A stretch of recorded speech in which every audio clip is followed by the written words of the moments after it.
Hello everyone, welcome back to Larry's Anything Goes. Hopefully you're having a great day. If you've been watching Larry's Anything Goes programming, you know that we are not only providing great financial intelligence content as much as possible by interviewing other financial professionals, professionals in the travel industry, real estate industry, etc. and so forth, but we provide various services when it comes to specific products that we sell, from anything that you would actually find on Amazon or actually at Walmart, etc. and so forth. And we are actually providing specific products due to today's current crisis and whatnot to ensure that we provide the right services and products that you need at a reasonable price when it comes to medical face masks, when it comes to hand sanitizer, and when it comes to latex gloves and things of that nature, and etc. and so forth, toilet paper, paper towels. But we have what you need. Also, family, don't forget that Larry's Anything Goes is a part of an affiliate marketing network known as Gold Standard Partners, where you have the opportunity to buy cryptocurrency and allow others to invest with you as becoming an affiliate marketing partner. And obviously, if they purchase a package with the program, you're able to make money off their package purchases and make money off of their crypto purchases and things of that nature. If you want to join, please follow the links in the description, and I'll give you a call as soon as you sign up and purchase a package, and we'll go from there. But definitely, it's all about the best way to make money moves is to have currency with one another and to ensure that currency is always being spoken of on all levels, so it benefits everyone and not just one specific person. That's a lot of things that people forget about. So think about joining the program, and we'll be able to go from there. But if not, either way, it's always appreciated. And thank you for watching, and hopefully you guys have a great day and continuously make money moves so you don't live broke like a fool. Take care. As you can see, with our various products, we have our financial apparel, as you see, wearing There's Anything Goes t-shirt, financial intelligence is sexy, face masks, latex gloves, things of that nature, to obviously ensure the safety of you and your family all at the same time. We want to ensure that you get the best products and see the actual products that we're actually providing for you, and giving you another view of not only the shirts and the medical masks, but actually another view of actual latex gloves and the actual hand sanitizer. Because one thing we've learned throughout this unfortunate crisis is that we have to take more precautionary measures to ensure not only the safety for ourselves, but for our families. And having a great pair of hand sanitizers, latex gloves, and medical face masks will ensure that safety. And with all that being said, hopefully you guys will check out our online store. We have the various products that you see here. With a couple of clicks, especially if you're paying via PayPal, it makes life that much easier for you to purchase our various products, especially during this unfortunate situation. You see the apparel from Larry's Anything Goes. We have the medical products when it comes to hand sanitizer, latex gloves, medical face masks, things of that nature, and various other products. So please check out Larry's Anything Goes. Support small local businesses. We greatly appreciate it, and hopefully that you have a good day.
How goes the family? How goes it? Welcome back to Larry's Anything Goes. Hopefully, you guys having a great and exceptional evening. It's late night Tuesday, and like I said, I'm doing my darndest to make sure I do more of these lives and whatnot.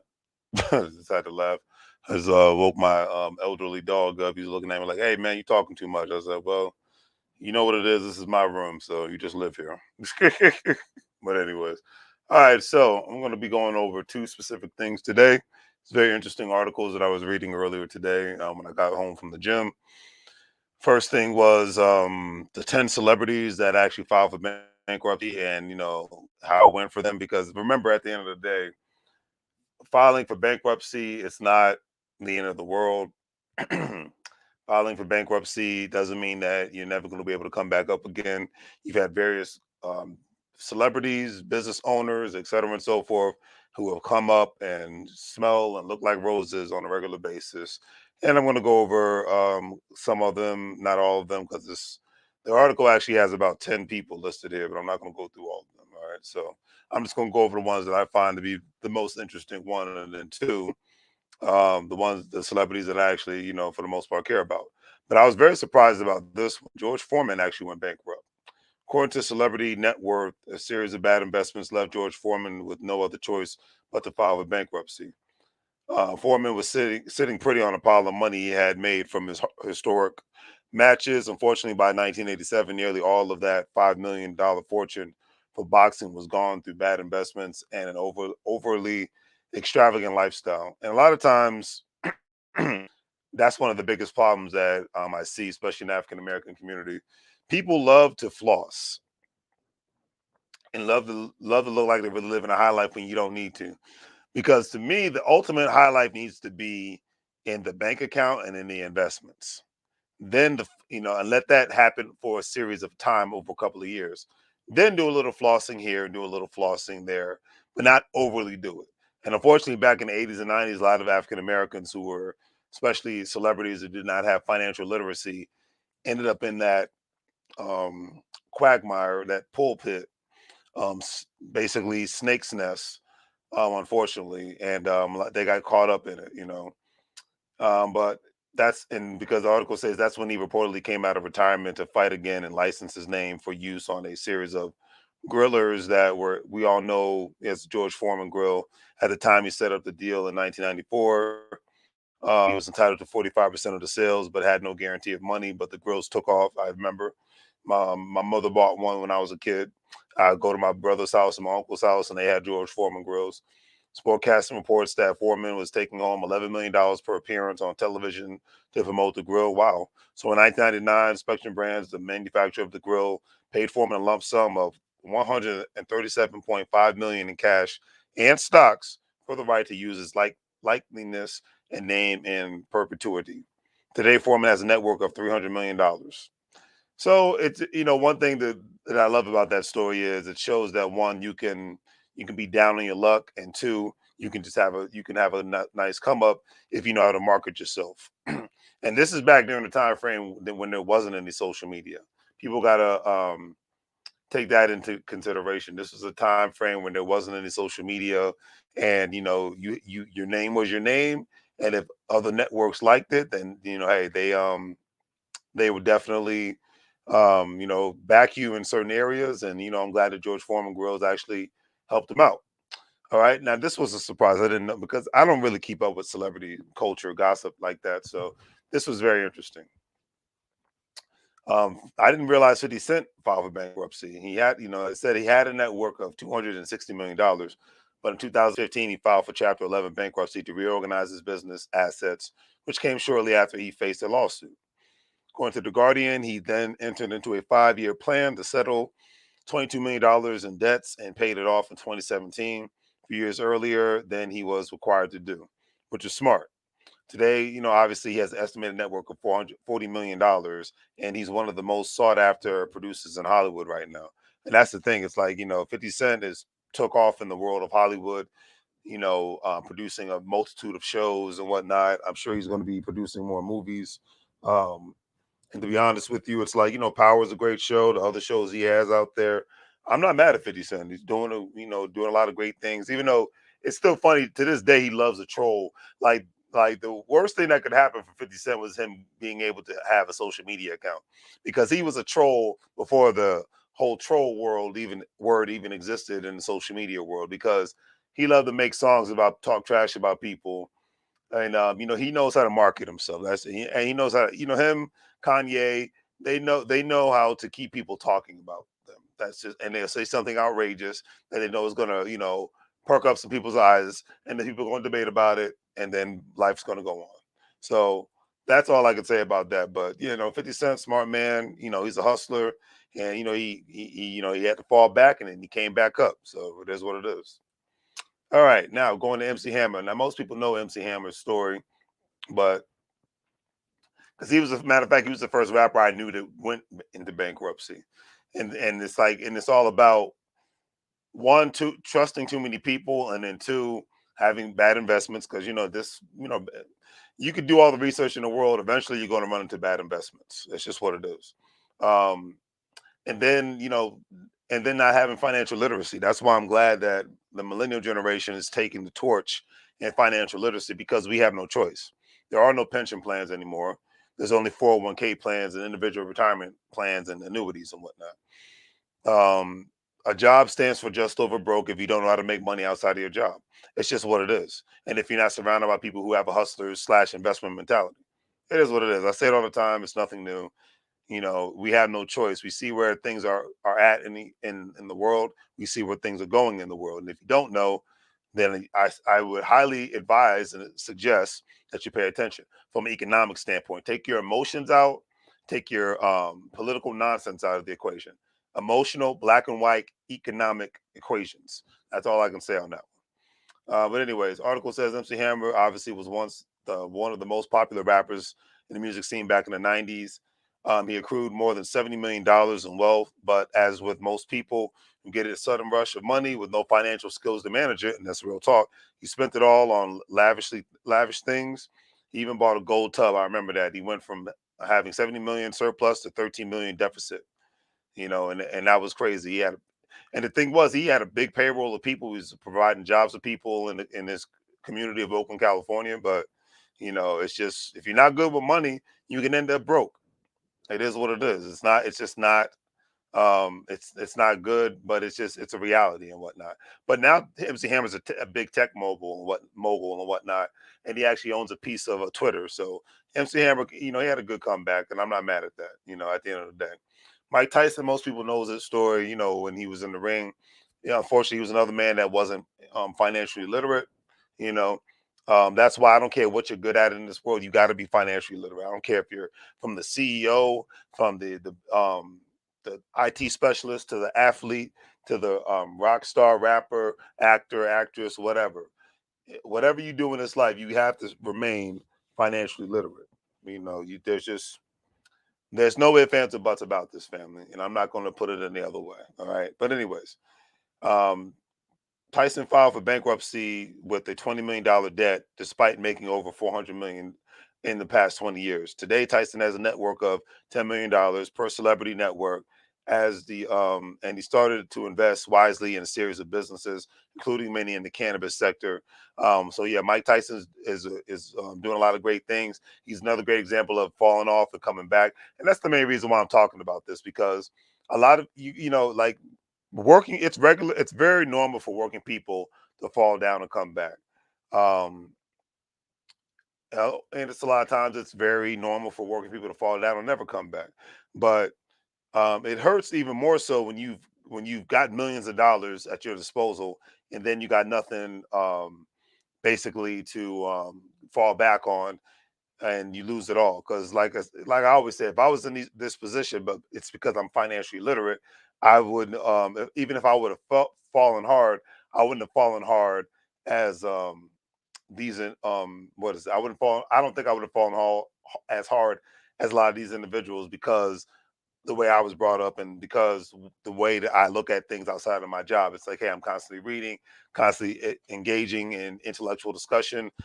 That's why I love Damon Dash, because he's like, I don't want to have, complaining conversations. I have stupid conversations. I don't want to get dumbed down. I'm not going to dumb myself down to make you feel good. I want to be around people especially when I'm dealing with other men that help force me to level up from an intellectual perspective, not just economic perspective. Because at the end of the day, your circle means a lot. And if your circle is just sucking you dry, like unfortunately a lot of these celebrities had, and if your circle is not offering any real tangible information, then you kind of, Nipsey Hussle said it best, rest his soul. You're in somewhat sort of a prison, and that's just what it is, you know. And especially if you're the one always, if you're the one in the circle that's always giving the good information and the good game, but it's never reciprocal and whatnot, then you got to get rid of the person in your circle. They're a waste of space too. I'm just gonna keep it real. And I say that because you talking about a guy who had learning disabilities in grade school. You talking about a guy who had to work extra harder in grade school to get certain things because I was slow at learning and whatnot. So that's why now I refuse to be around people that want to dumb themselves down and talk about stuff that doesn't matter when there's no economic tangibles involved. But that's just me. All right.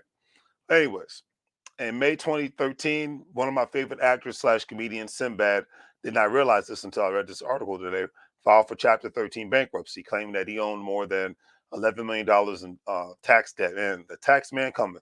You don't play with the IRS, as John Witherspoon would say, between IRS and the California Taxing Authority. According to the Huffington Post, he was upside down despite making 16 um $1,000 a month in the salary and having $131,000 in assets. Today, he is an estimated net worth of $4 million, according to Celebrity Network. So, Sinbad had a good comeback. And I mean, that's just do your taxes correctly. Make sure you correctly. Don't end up like Fat Joe and Steve Harvey, where your tax person is not doing something right because it will fall on you. That's just what it is. Even when you've done your part and done what's necessary and whatnot, but it will fall back on you. So this is definitely nothing to play around with. You know what I mean, family? But definitely want to talk about that. And last but definitely not least, I wanted to talk about good old P Diddy in regards to how he made his millions. Because the beautiful thing is, I love the fact that I can talk about a lot of these celebrities today that that are not only they're still relevant, but the fact that a lot of them, um, are doing so many things from a business aspect. They have people on payroll. They have multiple businesses, multiple employees. They have a multitude of things happening, and it's insane, that we can still talk about them to this day and how they're still relevant. Like I said, like you can still talk about Master P in 2022. You can still talk about Snoop Dogg in 2022. We can still talk about Diddy. We can still talk about Nas. And congratulations to Nas. Nas had a great performance and whatnot the other night. So we can still talk about these people. They're still relevant and whatnot. Sorry for the technical issues. Sometimes, these articles and whatnot, they jam things up. But yeah, it's just like we have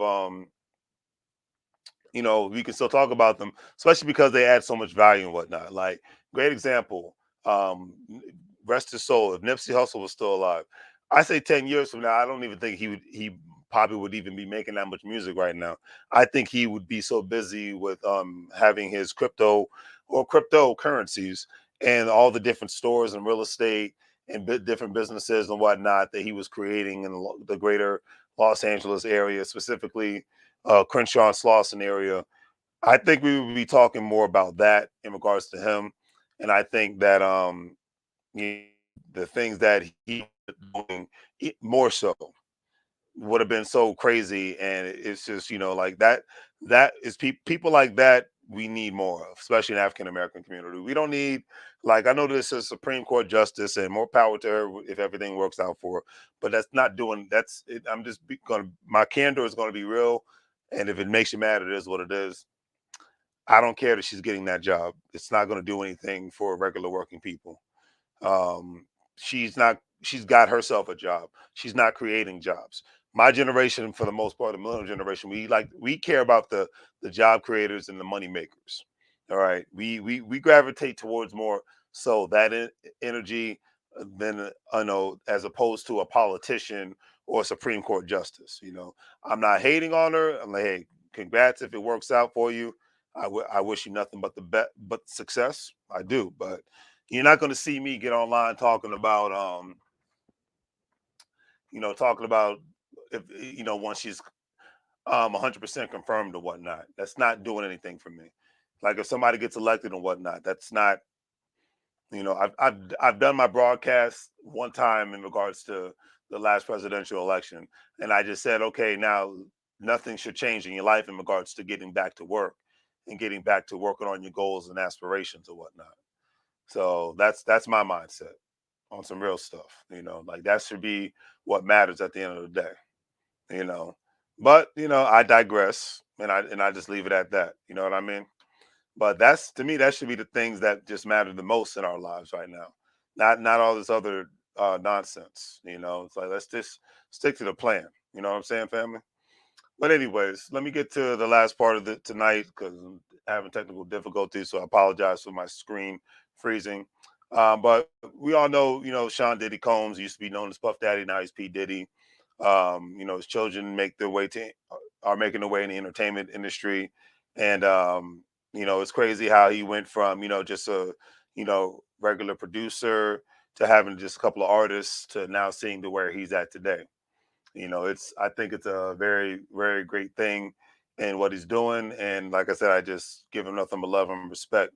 In 2020, actually, Forbes estimated his net worth to be about $55 million, the bulk of which came as a result of his investments in various businesses. Most notably, through the outlet pointed out that the bulk of his money came as a result of the success in the Ciroc vodka, which I only had that one time. It's actually not that bad, but not a big fan. Which is distributed through his wines and spirits businesses and partnerships with Diego. So yeah, it's like I give him a lot of credit for that. I remember him having Sean John. Being in the fashion industry. He's been in various areas. But the article says the network number doesn't take into account for his extensive real estate portfolio, which is said to be worth upwards of $35 million, according to Realtor.com. It also doesn't take into account his deals made in 2021, which are quite extensive to say the least. He announced an R&B only label, which is definitely needed because I grew up with some great R&B music back in the '90s, and nowadays it's a rarity to find a good R&B singer. Well, heck, it's a rarity to find even a good rapper anymore. But because most of them sound like all that stuff, and I grew up in the era of multiple genres of hip hop artists where a good chunk of them sound like they actually read and whatnot. So it is what it is. But the opportunity, it's like obviously with the label, it's an opportunity for black-owned businesses to regularly feature and even recent investment in a startup company specializing in electric boats. I remember hearing about that. I remember, and he was doing that alongside with Kevin Durant and Will Smith. I think I made a video about this months ago, sometime last year. Because I definitely, obviously, I see, obviously with electric cars being so popular, like Tesla, obviously electric boats are going to be the next thing, especially with the smaller boats, and not only in the future, but definitely today, But anyways, the article states, regardless of how many businesses Diddy actually has, and now it's definitely in the future, he will forever serve as an inspiration for young black industry professionals. And he continues to give back to black-owned businesses is nothing short but amazing. Yeah, because I remember there was this young kid, I think he's about 14, 15 years old right now. He has his own store in the city of Philadelphia. And that's the thing that he does. Like, to me, he does way more than what politicians do in regards to, actually giving back because he knows the issue is economic. It's not political. It's economic. It's economic. It's economic. It's economic. Can't say it any other way. It's about what you own, what you got, what kind of access to capital you have, and what you can invest in. And that's just can't put it any other way. And I scream this because it's like I said, I know it's a midterm election season, and you're going to hear all this crap that has nothing to do with regular working people. It's just going to be some feel good stuff, and it's like, yeah, we need the tangibles economically. That's what getting access to capital. That's the American way. That's why I love America because it's the straight meat and potatoes of it all. Okay, it's all about the meat and potatoes and the capital. All right. So that's just what it is. But anyways, I'm done for the night. Sorry for, like I said, once again, sorry for the technical difficulties. Hopefully, you guys have had a great evening. Do the great three free things: like, share, and subscribe. Hopefully, you guys have a great day. And obviously, don't forget to check out my Shopify store. Support your local entrepreneurs. And also, if you're a crypto investor, stock market investor, bond investor, individual retirement account investor, sign up with Webull, sign up with Stash, sign up with Acorns, sign up with Coinbase. Get opportunity. One, especially with Webull, you put a penny into your account and you'll be able to get up to $900 worth of free stock. Also, with Acorns, you'll be able to not only buy stocks, have an individual retirement account, but you have an opportunity to connect your debit card. If you spend up to, say, $6.50, it'll round it up to $7, and then that extra money will actually be rounded up into the stock market or whatnot. So something to look into. I'm not giving out stock advice. I'm just saying it's just something to look into and be able to go from there. All right, but I am definitely out, and hopefully you guys have a great evening. I'm going to be going live most likely on Thursday again, and going to open up for the panel for other things, and just be able to go from there and all that good stuff. So, but hold up, let me see. I got a comment here. Let's see.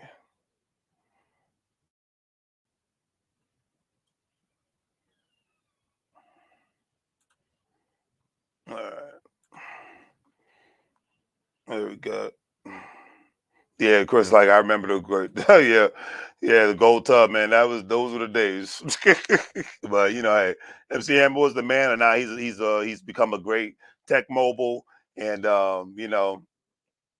he- he's just a great example that hey, you can come back from anything in this life. It's not how many times you get beaten and knocked down; it's how many times you get back up, family. And that's why I wanted to. That's really the end. The moral of the story today is it's not about how many times you get hit; it's about how many times you get up. Real talk. I think Rocky said that in one of the Rocky movies, but you get my point. Because at the end of the day, we're all gonna get knocked down in this life. You know, you could be, and these people are living examples. They had millions and millions of dollars at their disposal. They got knocked down, but they got back up. Especially when you think about a Mike Tyson and what he went through, George Foreman, heck, even Sinbad and whatnot. So these are great examples. The article went in to talk about Allen Iverson, Tony Braxton, and whatnot, but a lot of times, certain situations fell on the people's purview because they just weren't paying attention or they just didn't have the information. And that's the beauty of the day, family. We live in the information age. Take advantage of this stuff because when you do get access to money, you can lose it just like that. I can't put it any other way. This is another. It is what it is. On that note, do the great things. Like, share, and subscribe. Have a great day. As I always say, make money moves or you're going to live bro like a fool. And I'm out, family.